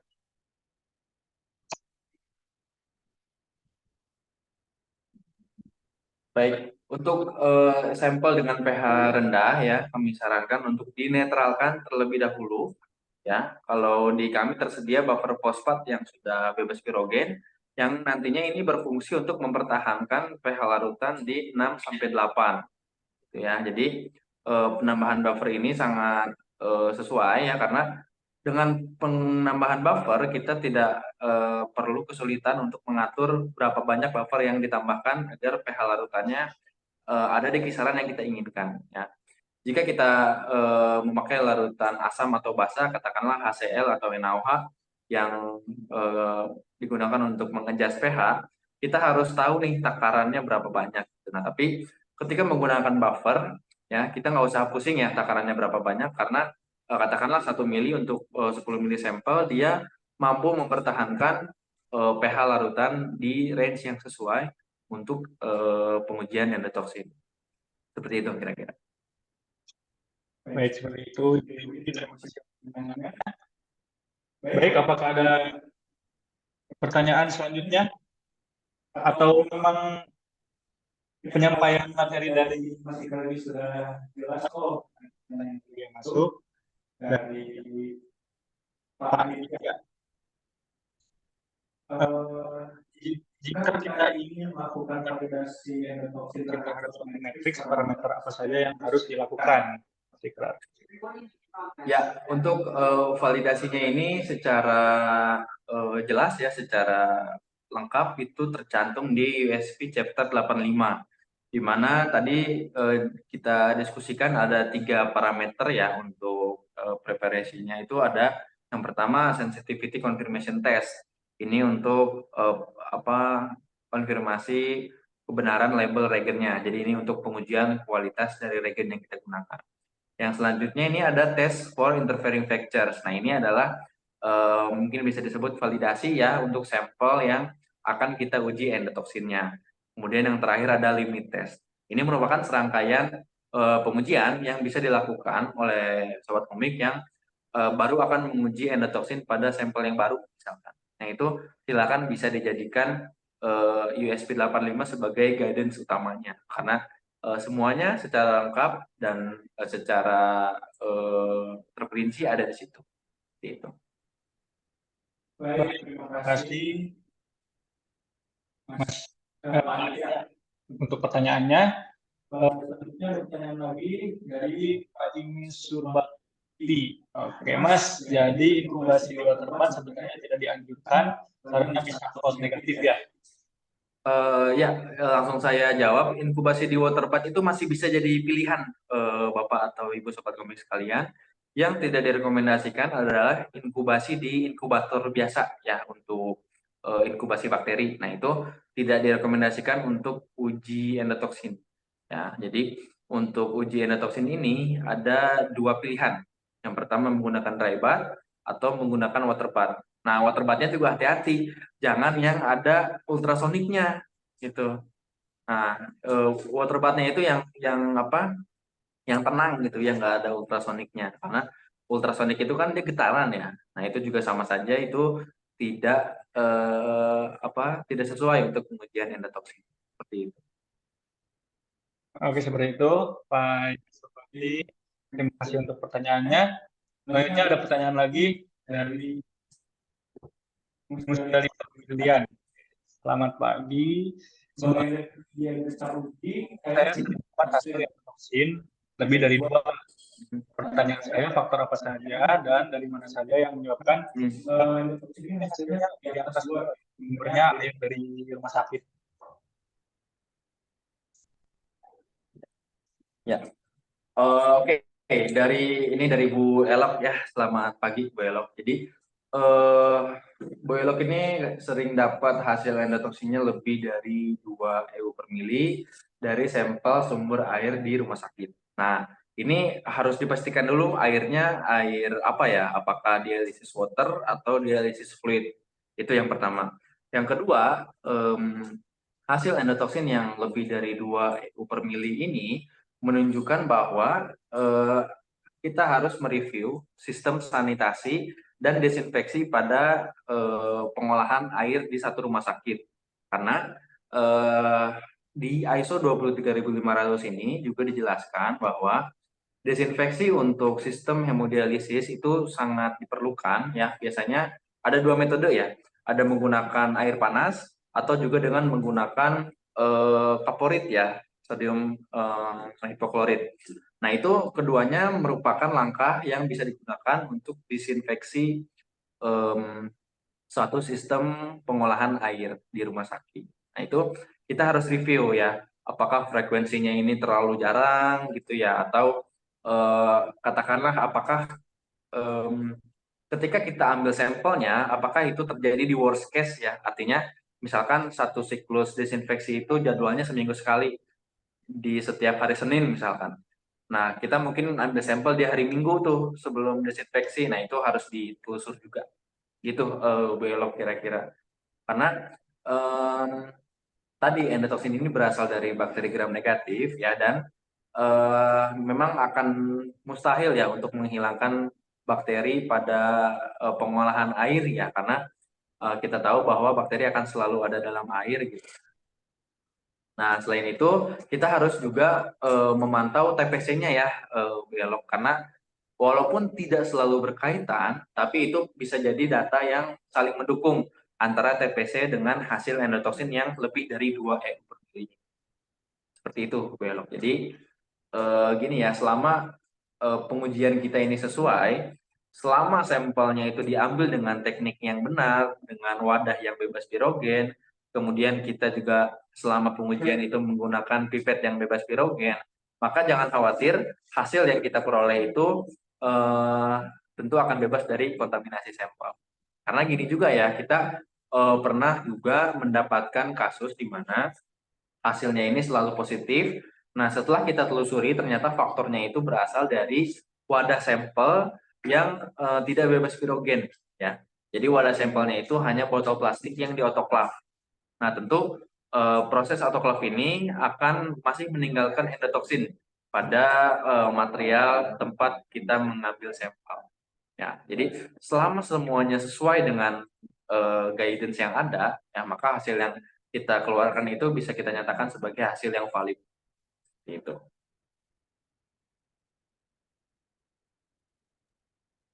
Baik, terima kasih Eh, Gerard,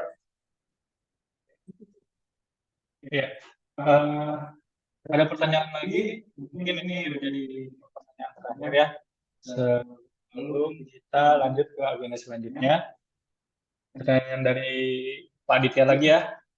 Eh, untuk uji PCB ini, apakah ada ketentuan mengenai frekuensi pengujiannya? Ya, baik, ini sebentar langsung saya jawab. Ini ada pertanyaan juga yang masuk ke saya, sama ya, dari SIG, bagaimana cara dekontaminasi CSS serta sampel yang positif ini kurang lebih sama. Tapi tadi dari Pak Adit, untuk ECV ya, untuk ECV ini kalau kita cek di USP itu frekuensinya hanya 1 tahun sekali.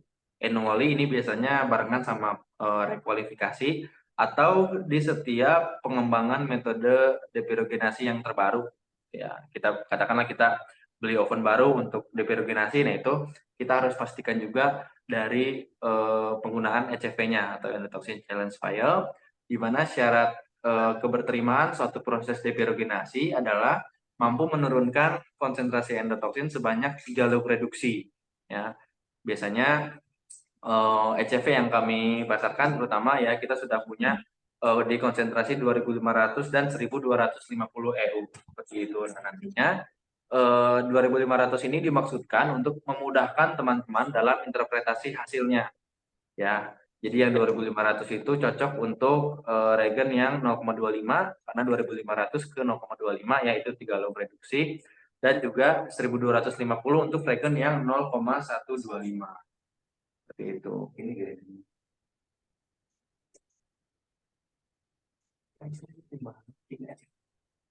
Oh, ya ini teman-teman bisa cek juga kan P07 yang memuat mengenai aturan frekuensi ya untuk pengujian heterogenasi oven. Dan untuk dari ECG ini dekontaminasi CSS serta sampel yang positif ini eh, memang tidak diatur ya baik di USP maupun di ISO 23500. Hanya ya kita tahu bahwa ini bukan merupakan suatu bakteri yang patogen ya dan juga dia hanya menyebabkan bahaya ketika tadi masuk ke dalam pembuluh darah. Jadi saya rasa dekontaminasinya ini tidak memerlukan treatment khusus ya. Jadi ya bisa dibuang seperti biasa karena tadi dia merupakan lipopolisakarid. Itu. Baik, terima kasih untuk pertanyaan-pertanyaan yang sudah disampaikan dari Sobat Ngomik sekalian. Dan terima kasih juga Mas Ikrar untuk jawaban-jawabannya. Kita lanjutkan eh, ke selanjutnya yaitu kuis Kahoot seperti biasa. Eh,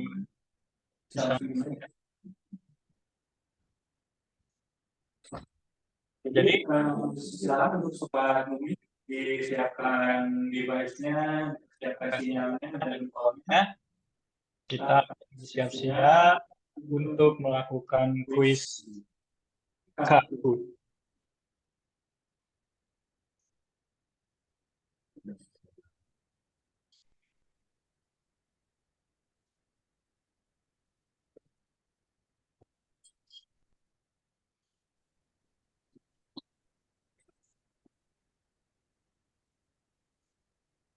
Baik, kan pinnya sudah muncul.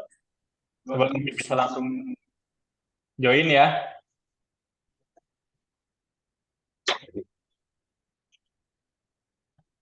Jadi perlu saya sampaikan kembali untuk kuis Kahoot ini yang dimana nanti pertanyaannya akan berkaitan dengan materi yang disampaikan tadi yaitu tentang endotoksin. Nah, nanti hadiahnya ada eh, e-wallet ya, saldo e-wallet untuk juara 1, 2, dan 3 dan juga nanti ada pertanyaan terbaik, ada hadiahnya juga seperti itu.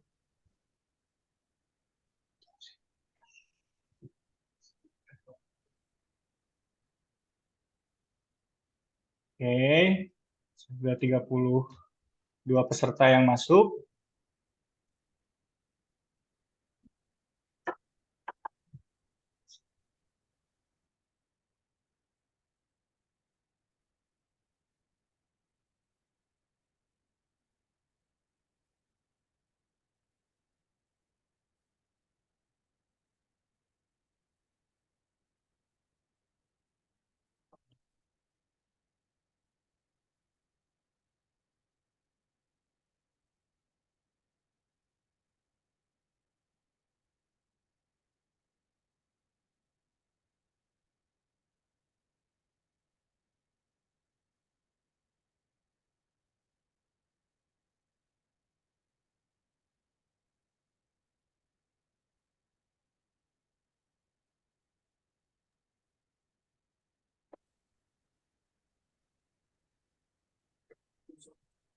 Oh, iya.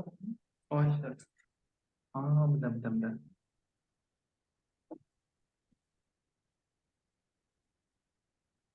Bentar, stop share dulu ya.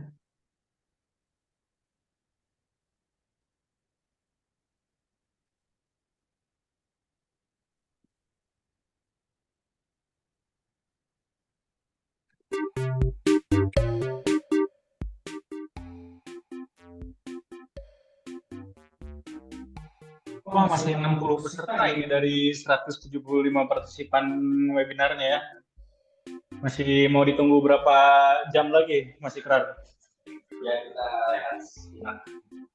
Sambil menunggu teman-teman. Mungkin ada kendala. Silakan.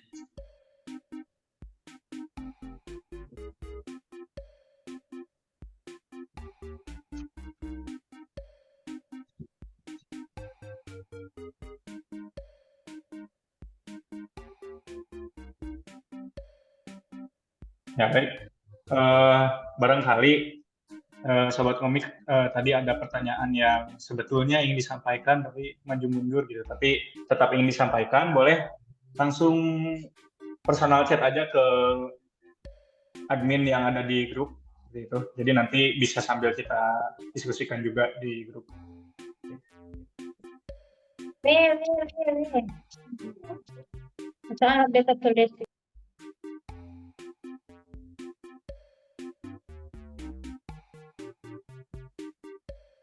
Oke, sudah 80 peserta yang masuk. Untuk pertanyaan terbaik nanti kita pilih 3 pertanyaan, tapi pertanyaannya tidak terlalu banyak ya tadi. Pertanyaannya tidak terlalu banyak tadi. Iya, Bapak. Jadi nanti untuk hadiah pertanyaan terbaik kita pilih 3. Ada hadiah merchandise buku tulis Pengabdi Mikro.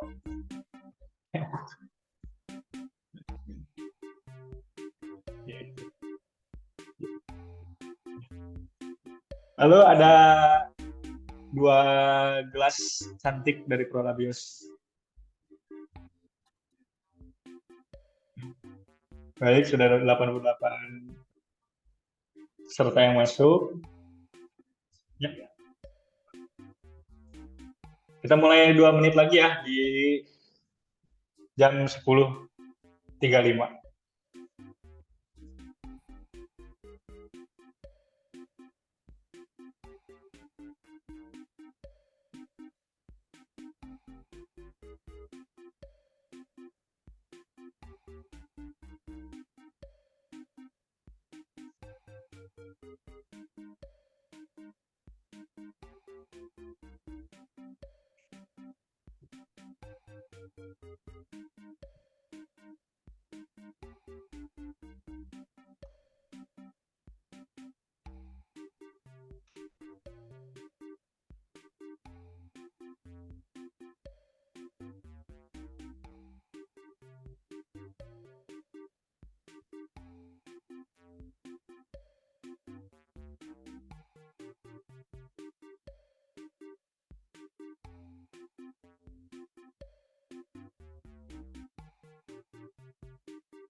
Ya, bisa kita mulai? Boleh? Dimulai sama Ikrar. Selamat datang di Kahoot.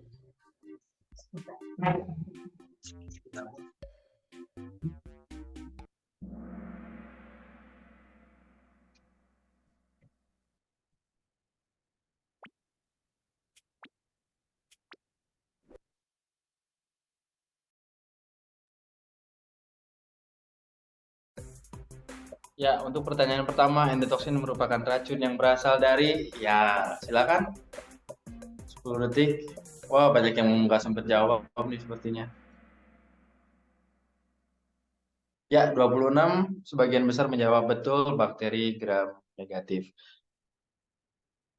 Kita kasih waktu dulu, mungkin ada teman ngomik yang belum siap ya. Sambil kita cek, klasemen pertama sementara ditempati oleh Ibu Nanda, kemudian Bu Suci, dan podium ketiga ini CY. Nah, ini saya curiga penyusup lagi nih, bukan ya? Baik, sudah siap ya teman-teman semua? Ini akan saya lanjut ke pertanyaan selanjutnya. Ini hanya ada 5 pertanyaan, jadi dimohon untuk fokus. Pertanyaan selanjutnya dimulai dari sekarang.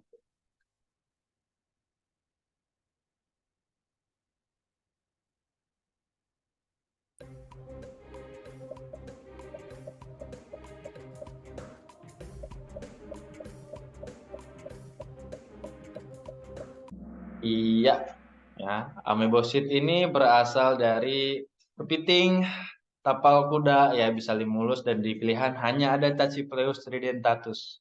Ada yang jawab Tuan Crab ini. Aduh, ya ampun. Ada yang jawab tripang enggak ini, ya ampun. Sepertinya harus ditatar lagi ini. Ya, tapi sebagian besar menjawab betul ya, Tachypleus tridentatus ya, ini kepiting tapal kuda yang bisa diambil ekstraknya atau amebosit untuk pengujian endotoksin. Kita lihat klasemen selanjutnya, apakah di GS? Tetap Bu Nanda, CY dan Ibu Dini Seviani di podium ketiga. Baik, kita akan lanjut ke pertanyaan ketiga. Silahkan fokus.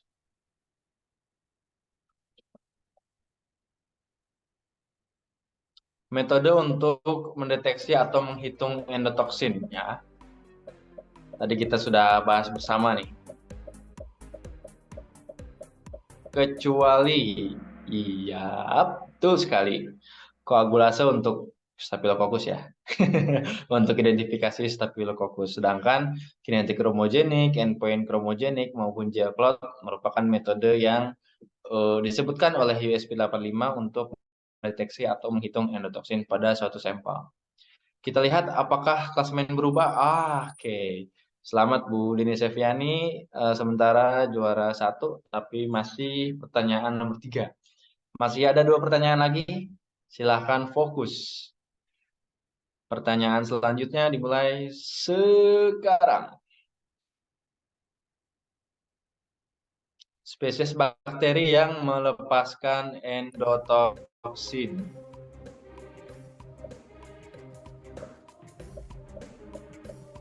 Ingat, endotoksin dilepaskan oleh bakteri gram negatif. Ya, sisanya merupakan bakteri gram positif yang tidak bisa melepaskan endotoksin. Betul sekali, sebagian betul ya, Escherichia coli yang mampu melepaskan endotoksin. Apakah klasemen berubah? Menjelang pertanyaan terakhir, tetap Bu Dini Seviani ini bukan orang dalam ya. Saya curiga ada orang dalam seperti ngomik sebelumnya ini. Ya, baik. Ibu Dini, jika pertanyaan terakhir ini betul ya, ini hadiah akan langsung kami kirimkan ini ke Bandung ya, Bu Dini ya. Oto. Selanjutnya pertanyaan terakhir ini dia pernyataan true or false. Silahkan bisa dipilih benar atau salah ya. Ini adalah pertanyaan terakhir. Yuk. Apakah pernyataan ini benar? Apa iya?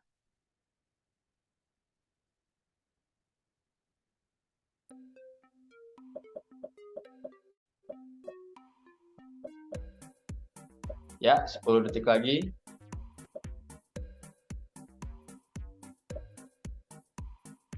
Ini kayaknya Bu ini sih masih juara sepertinya ini. Ya. Sebagian besar ya, betul ya. Jadi baik TAL maupun LAL itu kualitasnya setara dalam kualitasnya untuk deteksi endotoksin ya.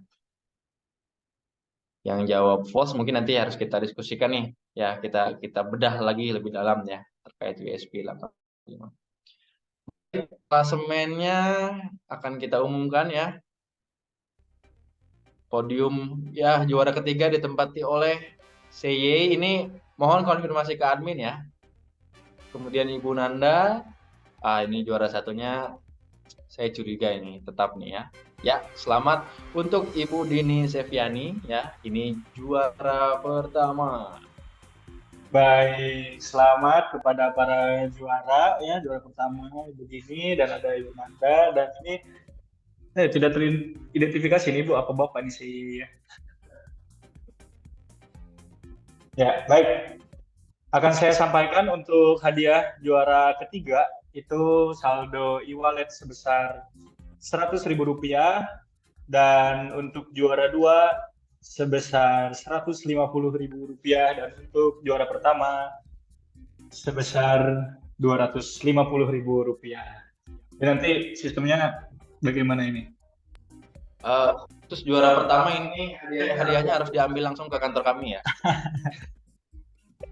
Harus langsung ke Bogor ya Bu? Iya, langsung ke Bandung ya, Mbak Dini, kami tungguin.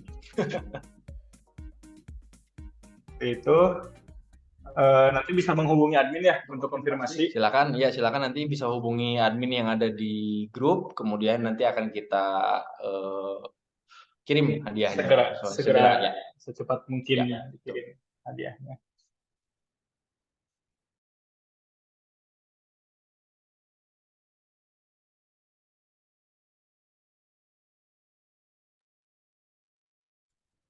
Ya baik, untuk pertanyaan terbaik nanti akan kita umumkan selanjutnya. Untuk link absensi, boleh minta tolong dikirim ulangnya. Absensi, berakhirnya kuis Kahoot, berakhirnya juga Memik episode 3 ini. Kami ucapkan terima kasih banyak kepada Sobat Memik semuanya yang sudah berpartisipasi. Semoga materi yang disampaikan pada hari ini bisa bermanfaat untuk kita semua ya. Dan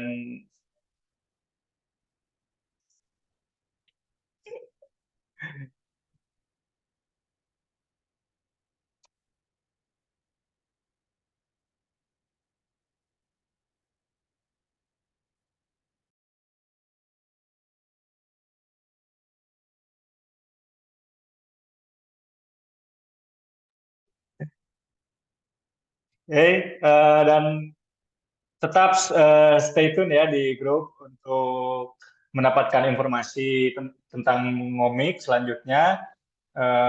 Dan untuk materi ngomik selanjutnya akan kita sampaikan nanti. Tunggu di akhir bulan September. Sampai jumpa. Terima kasih. Semoga sehat semuanya. Kami pamit undur diri. Wassalamualaikum warahmatullahi wabarakatuh. Waalaikumsalam.